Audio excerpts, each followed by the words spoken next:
ஜென்ரலா வந்து இந்த ராசி வந்து இவங்கவங்க வழிபாடு பண்ணக்கூடாது அப்படின்னு நம்ம சொல்லிடலாம். Okay, okay. ஆனா வந்து இதுல என்னன்னு கேட்டா, நம்ம ஜாதகம் பார்க்கும்போது, அந்த ஜாதகத்துல வந்து நெறைய வந்து விஷயங்கள் இருக்கும். இப்போ வந்து ஒரு நட்சத்திரம் எந்த பாதத்துல நின்னுட்டு இருக்கு அப்படின்னு ம். சொல்லி ஒரு சில விஷயங்கள் இருக்கு. அத நம்ம பார்க்கணும். அதே மாரி வந்து அவங்க நட்சத்திர தாரைகள நம்ம பார்க்கணும்.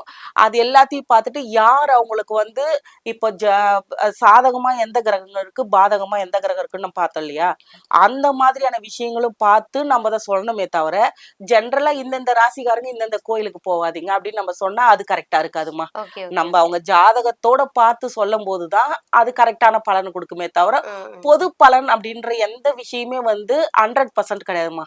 ஓகே, ஒரு ஓகே. 50%. ஆனா அந்த ம். 50%ம் கரெக்ட்டா இல்லையான்னு நம்ம ஒரு செக் பண்ணிக்கணும். ஓகே. ஏன்னா எல்லாருக்கும் எல்லா விஷயமும் கரெக்ட்டா போயிடாது. அதனால ஆமா. வந்து ஒரு நம்ம மீடியாவுல வந்து சொல்லிட்டாங்க, இந்தந்த ராசிக்காரங்க இந்தந்த கோயிலுக்கு போகக்கூடாதுன்னு அப்படின்னு சொல்லி ம். நிறுத்தறத விட, உங்க ஜாதகத்த பார்த்து நான் என்ன வழிபாடு பண்ணணும் அவங்க சொல்லிடுவாங்க. நீங்க எங்க ம். சாதாரண ஒரு ஜோதிடர பார்த்தா கூட, இந்த கடவுள் நீங்க வழிபாடு பண்ணுங்க அப்படின்னு சொல்லிடுவாங்க.